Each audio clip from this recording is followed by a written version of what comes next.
Fala pessoal, hoje continuando na nossa toada de falar do terrorismo, eu queria fazer uma aula breve explicativa sobre a história do terrorismo. Eu já fiz um vídeo o ano passado, em maio do ano passado, que é para onde o terrorismo foi. Naquele vídeo eu falo particularmente só da Al-Qaeda e do Estado Islâmico e eu estou focando em uma das vertentes do terrorismo, que é o terrorismo islâmico fundamentalista ou jihadista.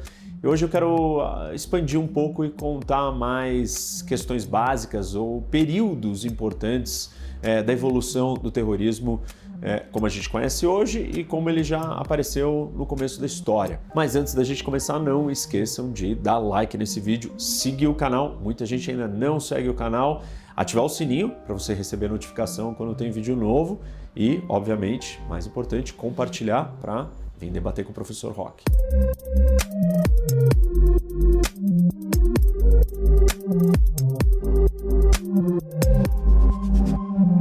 Para falar um pouco de terrorismo, tem que começar pelo óbvio, que é a definição, e existem muitas definições, não tem um consenso. Algumas coisas básicas da definição sobre o que é terrorismo tratam do uso da força, claro, violência, ataques e tal, com o objetivo de causar medo, causar terror, com um fim sempre político. O que é um fim político? Você não faz isso porque você sente prazer, mas porque você tem um objetivo político. Seja recriar um grande império como o califado, seja criar um Estado normal, seja impor uma visão religiosa, ou seja, mudar uma política pública. E esse aspecto político, na verdade, ele faz uma alusão, uma junção com aquela famosa frase do Clausewitz, que a guerra é a continuação da política por outros meios, ou seja, todas as guerras têm no fundo um objetivo político. Mesmo quando vocês pensam em religião, a religião não deixa de ser uma manifestação da política no contexto coletivo de imposição de vontades, valores, crenças políticas, costumes ou qualquer outra coisa dessa natureza. Um outro lado importante, talvez, de uma definição de terrorismo é o aspecto de você usar ou direcionar como alvo civis ou pessoas inocentes. O terrorismo não necessariamente faz distinção entre combatentes e não combatentes, e esse é um elemento necessário para você causar terror. Quanto mais pessoas civis foram envolvidas, o terror vai ser maior. O termo terrorismo, ele foi originalmente cunhado durante a Revolução Francesa, ou uma época de terror que foi de 1793 a 1794. E naquele momento, o regime revolucionário, ele usou de extrema violência contra cidadãos que ele considerava inimigos da Revolução. Esse período de um ano foi conhecido também como Reinado do Terror. E mais de 16 mil pessoas foram executadas, só em Paris mais de 2 mil, mas na verdade se acredita que esse número foi muito maior, talvez outras 10 mil pessoas tenham sido mortas, executadas sem nenhum tipo de julgamento ou sem nenhuma razão muito bem esclarecida. Tem um artigo de uma professora de Londres, da Kingston University, que ela fala exatamente sobre isso, que chama The Terror in the French Revolution, para quem quiser pesquisar mais a fundo nessa parte da história, do começo do terrorismo na Revolução Francesa, sugiro aí para vocês. Claro que eu estou falando do termo terrorismo, mas a atividade ou as ações terroristas, elas são tão antigas quanto, enfim, as primeiras guerras da humanidade. Nós podemos voltar no tempo e encontrar fenômenos que eram iguais ou semelhantes e que não tinham esse nome, mas que seguiam a mesma lógica de amedrontar, de assustar, aterrorizar, destinado a atacar civis ou não, enfim, com objetivo político também. Então, o fenômeno ele já existia, apesar da gente não ter o nome. A gente pode voltar na história, eu já citei esse exemplo em uma das lives aqui, falando sobre o 11 de setembro, da história dos Zelotas, que eram um reino de Israel dominado pelos romanos e nos primeiros séculos como que eles reagiam usando táticas suicidas, ou ataques para causar medo e terror para lutar contra a ocupação dos romanos. A mesma coisa aconteceu com os assassinos, daí que vem a origem do nome, um grupo de persas iranianos lutando contra a ocupação sunita e cristão. Então eles também faziam ataques suicidas no sentido de que eles seriam capturados e usando essa mesma lógica Então, esses são alguns dos exemplos do uso do terrorismo, ainda mais longe porque usando o elemento do suicídio, que é um outro tipo de tática que vai ser trazido para o terrorismo mais para frente na história. Depois eu vou falar um pouco mais dessa outra desenrolar dessa tática terrorista. Bom, para a gente organizar o desenvolvimento, a evolução do terrorismo, eu vou trazer um autor que é o David Rappaport. Ele é um professor da Califórnia e ele é o editor de um jornal sobre violência política e terrorismo, um jornal já bastante antigo, um jornal acadêmico. E aí ele classificou a evolução, a transformação do terrorismo em 4 períodos ou 4 ondas. E ele explica que nós estamos no último período, ou que esse último momento que nós estamos assistindo, de 11 de setembro em diante, ele está ligado com a motivação religiosa, mas que nem sempre foi assim.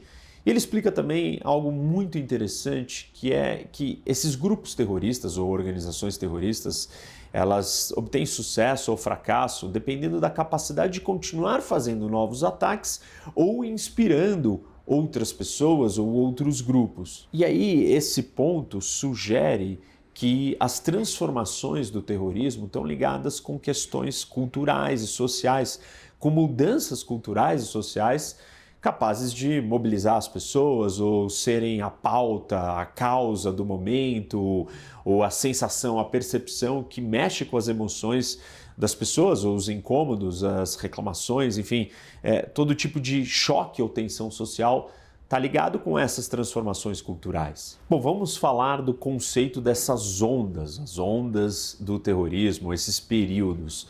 E óbvio que eles têm momentos de expansão e outros de contração.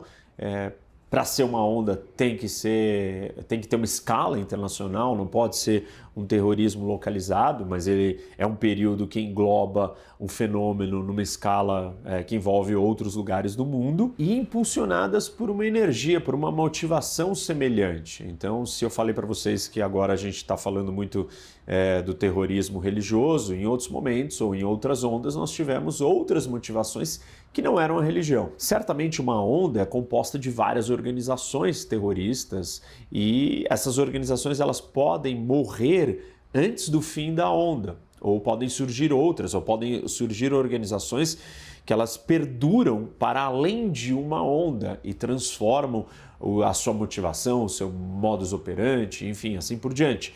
O fato é que nós temos que separar as organizações da onda, às vezes elas se sobrepõem ou elas caminham juntas, às vezes não. Por exemplo, o Exército Republicano Irlandês, o IRA, é a organização terrorista moderna mais antiga. Em algum momento, que ainda não era uma organização terrorista, mas era um exército de verdade, ele nasceu em 1916. E ele perdurou ou continuou vivo apesar da transformação de algumas ondas do terrorismo. Então, esse é um exemplo de uma organização que ela vai além de uma onda, engloba ou penetra ou se perpetua em outras ondas. Pra vocês terem uma ideia, em 2005 o IRA assinou um acordo de paz e entregou as armas, mas alguns dos membros não concordaram com aquilo, os dissidentes criaram o CIRA, né, que era a continuidade do IRA e que hoje ainda está na lista de organizações terroristas do governo americano. As 3 primeiras ondas, elas duraram cerca de uma geração em média, cada uma delas. São mais ou menos um ciclo de vida humano. A primeira onda do terrorismo moderno, ela começa em 1880 e vai até 1914. E ela dá início na Rússia, depois mais ou menos de uns 10 anos ela vai para a Europa, depois ela vai para os Balcãs e depois para a Ásia. A principal força motivadora dessa onda era o anarquismo, ou a trazer mudanças revolucionárias contra monarquias ou regimes aristocráticos.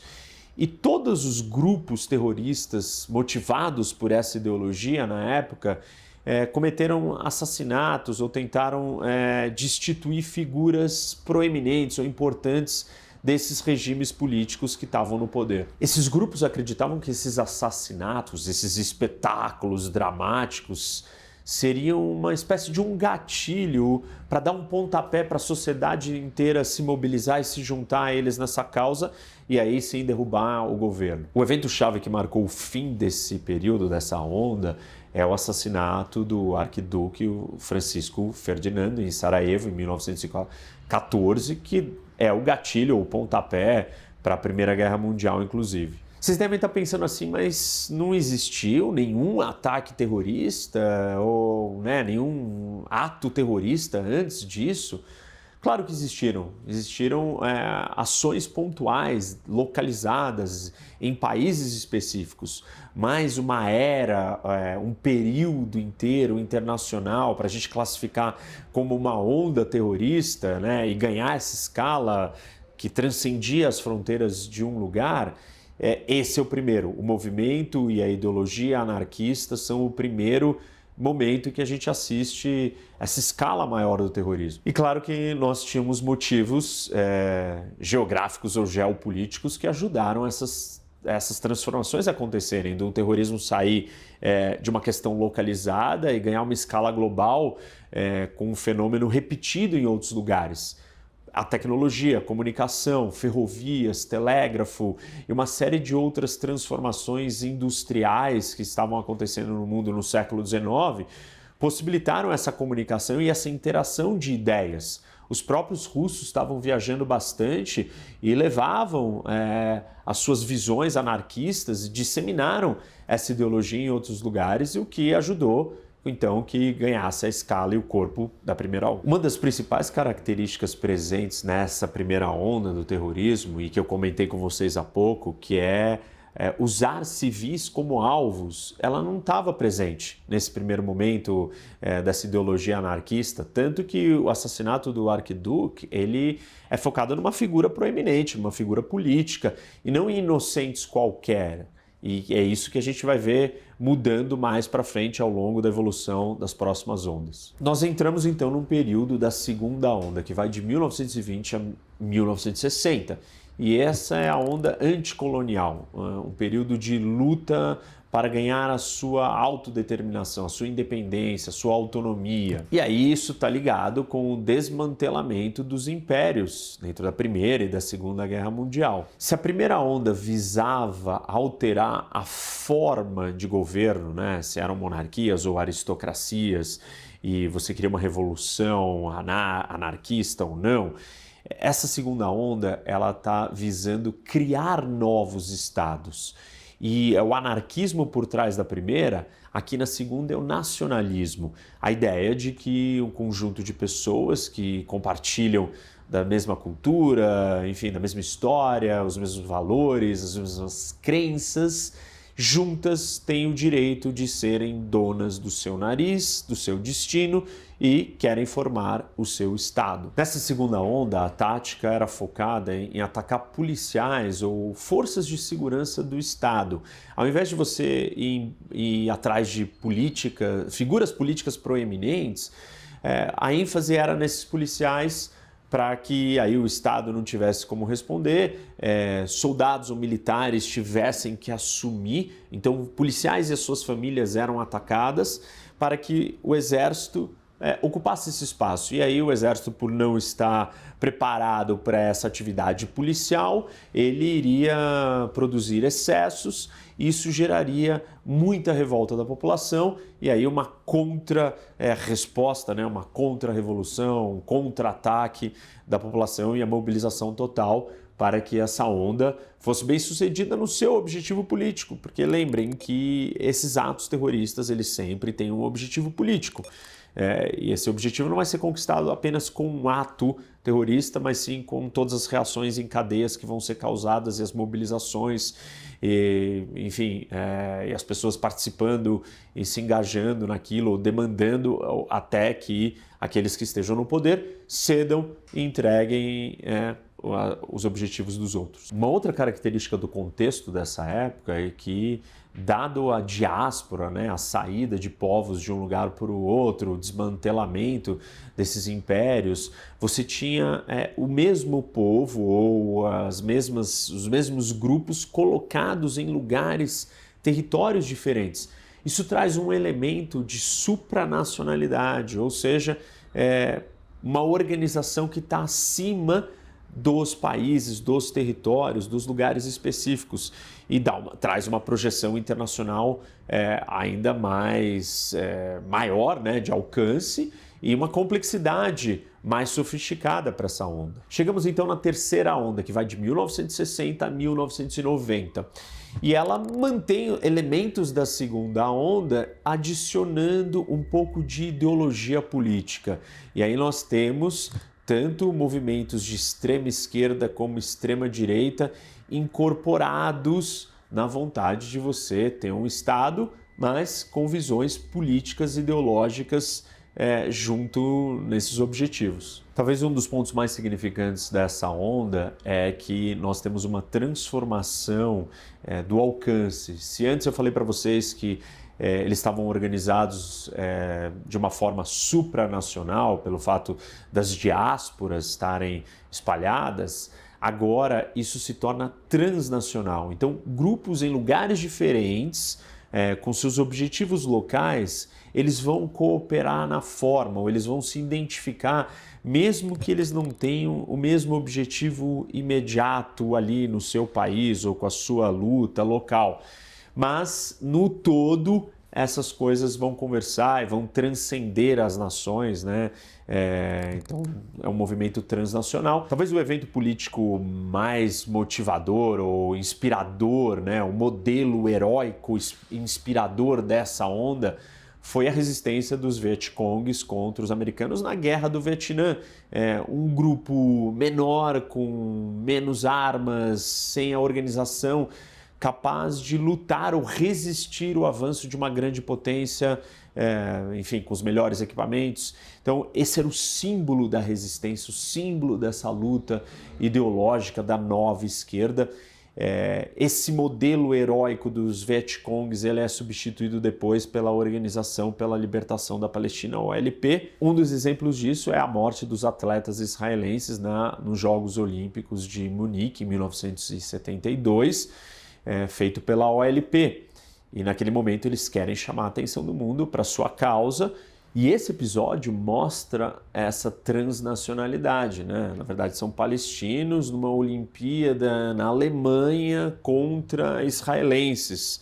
Isso não está acontecendo no território em disputa, não está acontecendo no território do inimigo, isso acontece em outro lugar, num evento de projeção internacional, num evento que o mundo inteiro está assistindo. Você começa a se aproximar de um pouco do que a gente conhece hoje em dia. Não existem fronteiras ou limites territoriais, os alvos podem ser em qualquer lugar para afetar outros lugares ou outras brigas ou outras disputas do outro lado do mundo. Um outro exemplo dessa transnacionalidade é o início do sequestro de aviões. Um avião de uma companhia, que é de um país, é sequestrado, é levado para um terceiro país, com passageiros de várias nacionalidades dentro. Enfim, tudo isso já começa a misturar e traz uma escala muito maior para o terrorismo. Chegamos então na quarta onda, que se inicia em 1990 e continua até os dias de hoje. Ela mantém aquele elemento da transnacionalidade, que é a escala geográfica global, né? Não existem fronteiras nacionais ou de estados que impeçam a ação do terrorismo, mas ela ganha um elemento religioso. Não que a religião não tivesse presente de alguma maneira de outras formas, mas a religião servia talvez para unir ou para criar identidade, e não com o objetivo de criar um Estado com um foco religioso. E essa onda, com a ideia do califado, né, principalmente a parte jihadista, ou o fenômeno global do jihad, ele busca a criação de um Estado religioso, e não só de usar a religião como uma identidade, mas o Estado religioso, a religião, é o fim político, é o objetivo final. Nessa quarta onda, quando a gente fala de terrorismo religioso, o que vem na nossa cabeça, em primeiro momento, é o terrorismo islâmico.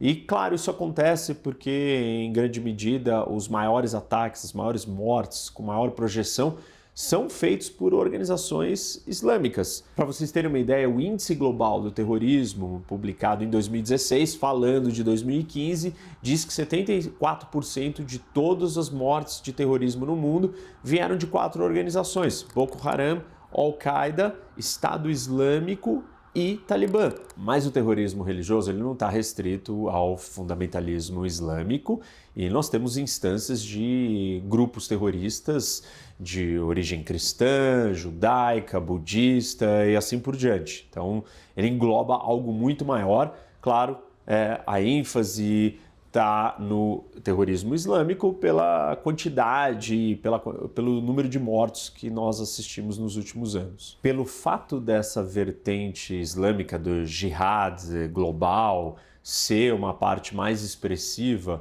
então eu vou focar aqui mais a fundo nesse elemento e vou começar primeiro definindo o que é jihad e depois dividir este mesmo movimento, o jihadismo, em 4 períodos ou 4 ondas. O islamismo como religião, ou historicamente falando, ele sempre esteve conectado com a política, o que também não é diferente da religião cristã, por exemplo, da história da igreja. Em algum momento a gente no Ocidente ou no mundo cristão fez essa ruptura.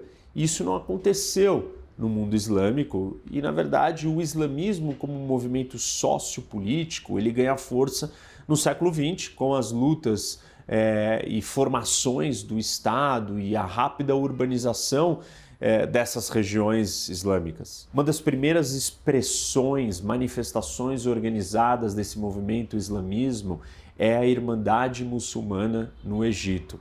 Em 1928 nasce essa organização com esse intuito de trazer, resgatar essa identidade islâmica com uma vertente política. Essa mesma Irmandade Muçulmana, ela já começou a usar a violência no Egito e em outros lugares, mas de forma geral, esses movimentos islâmicos, eles não tinham adotado a violência como uma ferramenta para alcançar os seus objetivos políticos. Isso vai mudar a partir dos anos 60. E aí sim, outras organizações ou outros movimentos islâmicos adotam a violência para chegar onde eles queriam. Bom, vamos falar sobre a palavra jihad, E ela vem do árabe, da origem é da palavra jahad, que quer dizer exercer um esforço, uma espécie de luta, sacrifício. Essa palavra muitas vezes é usada de forma errada ou em contextos diferentes, tanto no Ocidente quanto em outros lugares. No Islã ortodoxo, mais religioso, a jihad ela tem 2 interpretações ou 2 vertentes. A jihad maior, que é uma luta interna consigo mesmo, para você viver a vida e levar uma vida mais correta.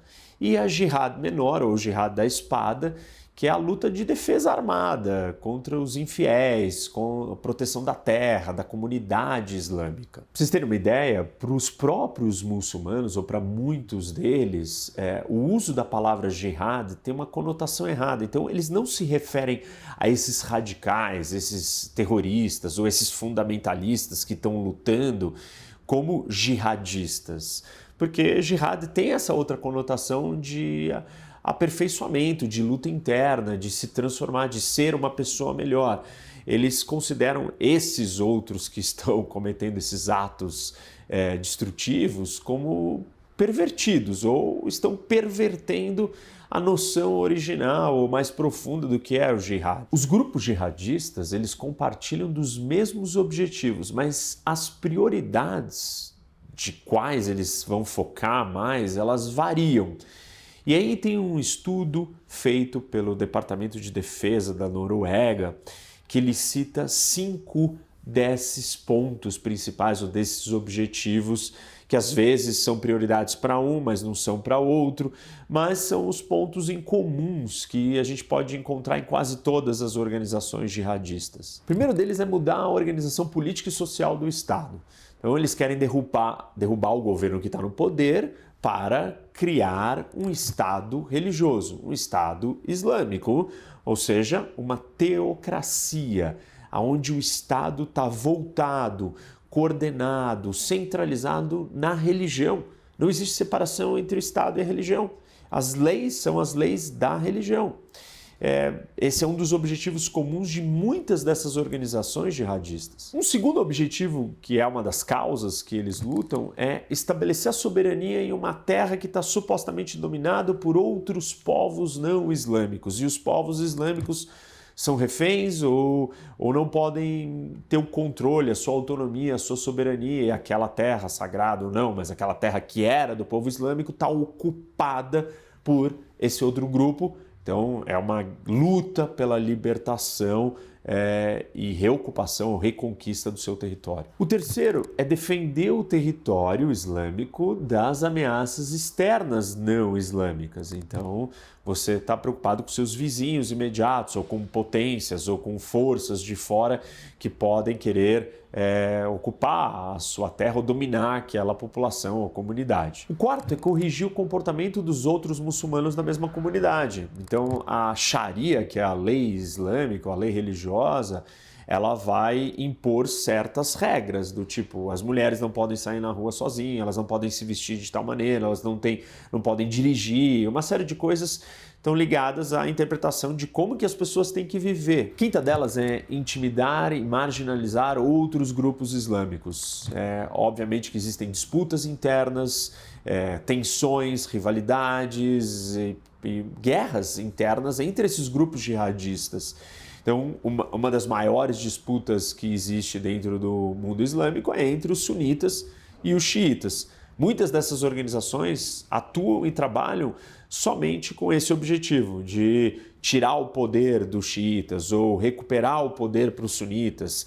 Quando a gente olha para a guerra da Síria ou a guerra no Iraque, todas essas situações elas envolvem muito mais essa disputa de muitas maneiras do que até os outros elementos todos que eu acabei de descrever. Tem talvez uma distinção que eu possa fazer aqui para vocês, que é entre o islamismo e o jihadismo. O islamismo é um movimento político com uma natureza religiosa islâmica e tem conexões com a história do Islã, não está separado da política, e quem dá esse pontapé é a Irmandade Muçulmana, né, em 1928, só que ela começa a usar violência e aí então ela abre um campo para o surgimento do jihadismo, que é o uso da violência para alcançar esse objetivo político de restabelecer uma ordem islâmica e política juntos. Esse segundo fenômeno, o jihadismo, ele surge com mais força a partir de 1960. E as razões para o aumento ou para o fortalecimento dessas duas vertentes políticas ideológicas, elas são variadas, assim, vai desde colonização, até a importância do petróleo, até a relação dos países árabes com o Ocidente, presença americana, uma marginalização cultural, assim, são muitas variáveis, não dá para eu me aprofundar aqui em todas, mas, enfim, você tem uma série de elementos acontecendo no mundo que dão vazão ou dão voz para essas ideias. Essa transição que eu citei para vocês, dos anos 60 em diante, elas trazem um elemento globalizado a essas ideologias, tanto a do islamismo quanto a do jihadismo. Até então, apesar disso ser de uma religião, né, e estar presente em mais do que um país, não tinha sido organizado de uma forma internacional ou com um projeto maior, global, de levar adiante essas ideias. E isso começa a acontecer dos anos 60 para frente. E o islamismo, como o cristianismo, eles são baseados num proselitismo, ou seja, na ideia de que você tem que levar a mensagem da religião adiante e que num determinado momento todas as pessoas, toda a humanidade vai adotar aquela religião. Então isso corrobora para uma ideologia mais radical de projeção global, de atuação global, usando a violência para alcançar esse objetivo. Talvez um dos pontos que seja o marco dessa consolidação do jihadismo ganhar a escala global é com a invasão da União Soviética no Afeganistão. e ali recrutamento de combatentes de vários lugares, e a ideia de que você está lutando contra uma nação não religiosa, ateia, né, como a União Soviética, é um fator de mobilização para todo esse grupo, e dali esse jihadismo começa a ganhar uma projeção muito maior. E aí vocês têm que assistir a minha aula sobre o Talibã, sobre o Afeganistão. Eu explico mais desse momento dali para diante, juntando com a outra aula que eu falo para onde foi o terrorismo, né? Que eu explico muito mais surgimento da Al-Qaeda e Estado Islâmico.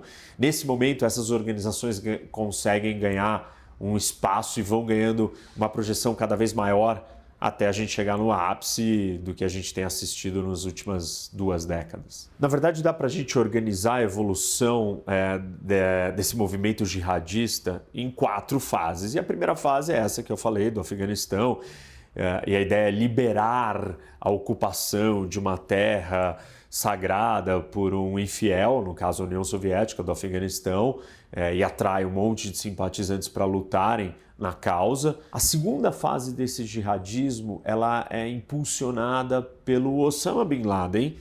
Ele é a figura, o ideólogo por trás disso, e aí ele foca a sua energia nos Estados Unidos. Então a culpa de não existir o califado é porque os americanos apoiam os regimes locais no Oriente Médio, nas terras islâmicas, tem presença americana, então nós temos que direcionar as nossas forças contra o maior satã de todos, que são os americanos. E aí nós vemos desde 1996 até 2011 esse período, exatamente 2011 é quando o Osama é morto. E aí acaba, e a gente entra na terceira fase, que é a fase do califado, que vai de 2003 a 2017, e aí é o surgimento do Estado Islâmico, que ao invés de focar na destruição dos Estados Unidos para poder recuperar as terras sagradas islâmicas, ele simplesmente começa a conquistar e derrubar regimes no próprio coração do que seria o califado, no Iraque, na Síria, e expandir assim por diante para ocupar o maior número de território. E tem 2 pontos importantes nessa história. 2003, a invasão dos Estados Unidos do Iraque, né? E 2011, que é a Guerra Civil na Síria. Essas 2 situações, elas abrem o espaço para o Estado Islâmico, para o vácuo de poder, para toda a instabilidade que vai permitir que essa ideologia e que essa organização comece a controlar território e começa a recriar um pequeno califado. E a quarta fase, ela se inicia num período que já tinham se iniciado outras fases, que é em 2001 e está presente até os dias de hoje. Percebam que essas fases não é uma ordem regrada, estruturada, certinha, terminou uma, começou a outra. Elas vão se sobrepondo, porque elas estão acontecendo simultaneamente. A Al-Qaeda estava ali, mas o Estado Islâmico também estava presente. Enfim, essa quarta fase, que é o jihad individual ou lobo solitário, cada um agindo por conta própria, tentando manter vivo, né, essa ideologia, ela começa em 2001, porque nós temos vários episódios de ataques, de terrorismo de lobos solitários, mas conforme as outras fases vão perdendo força, né, o da Al-Qaeda, com a morte do Bin Laden, Estado Islâmico com a morte do seu líder, a perda do território do Estado Islâmico, essa fase do lobo solitário, ou desse jihadista individual ou pessoal, ela está viva. E aquelas mudanças culturais que eu falei para vocês no começo da aula, elas talvez sejam agora um momento de reflexão. Será que o contexto cultural do mundo vai permanecer ou vai manter com os mesmos elementos para que ela sobreviva, para que essa ideologia da quarta onda do terrorismo continue com esse viés religioso? Talvez sim, né? O Huntington, que eu já dei uma aula para vocês quando eu falo do choque de civilizações, diz que a próxima guerra mundial vai ser do choque entre civilizações. Se você não assistiu essa aula, vai lá e procura o choque de civilizações, é muito interessante. Ele diz que esse é um período mais longo, talvez essas questões religiosas, de identidade, de nacionalismo, de tradição, de história, de volta aos nossos antepassados, se contrapondo à comunicação, à globalização, à liberdade maior de todo mundo, ainda seja um grande motivador, um grande fator de união entre sociedades e povos e, obviamente, entre grupos políticos, até mesmo e principalmente os terroristas. Então, a gente não sabe, mas a gente sente que o terrorismo internacional organizado, jihadista, do jeito que nós assistimos com Al-Qaeda e Estado Islâmico, ele está tomando alguma outra forma. A presença de organizações terroristas espalhadas em mais territórios é muito maior do que era no começo do século XXI, em 2001. Então, a presença de organizações terroristas no Afeganistão, no Egito, no subcontinente indiano, na Península Arábica, no Maghreb, que é o norte da África, no Levante, enfim, em várias partes do mundo, ela é maior. Existem mais membros, ela está mais disseminada, a ideologia ainda está viva, até mesmo na América do Sul e no Brasil, e nós tivemos um episódio na Argentina em 94 de um ataque terrorista. Nós sabemos que existe a presença de grupos terroristas, né, como o Hezbollah na Venezuela, e até mesmo na nossa tríplice fronteira existe essa discussão, existe a presença de grupos e organizações ligadas a esses grupos internacionais que podem não estar neste momento planejando um ataque aqui, mas estão financiando e dando logística e suporte e uma série de outros apoios para o terrorismo internacional. Para a gente finalizar, muitos enxergam que tudo isso que nós estamos assistindo com essa onda de terrorismo islâmico, ela não deixa de ser uma guerra civil dentro do mundo islâmico, entre aqueles mais moderados que querem se modernizar, mas incapazes de encontrar um discurso que contenha o avanço desses radicais. E esses radicais, usando retóricas extremamente apelativas, e apesar de serem um grupo muito pequeno, conseguem fazer muito barulho porque usam essa tática do terrorismo, do espetáculo, do show, das ações teatrais, com a capacidade de causar medo, causar pânico. E na era da comunicação de massa, tudo isso ganha uma escala muito rápida e muito grande. Então, nós temos, né, um olhar para o mundo islâmico de um confronto, de uma transformação, de um processo de transformação que ocorreu de muitas maneiras no mundo cristão, no mundo judaico, em várias outras grandes religiões, de reforma interna e de adequação do espaço da política com a religião. Esse é um desafio muito grande e, enquanto ele existir, ele pode ter essa manifestação dentro do terrorismo e, enfim, e fazer parte desse fenômeno que eu estava explicando aqui para vocês na aula de hoje, das ondas do terrorismo. Bom, espero que vocês tenham gostado, pessoal. Não esqueçam de dar like no vídeo, seguir o canal quem não segue, ativar o sininho para receber notificação quando tem vídeo novo e, obviamente, compartilhar e vem debater com o professor Rock.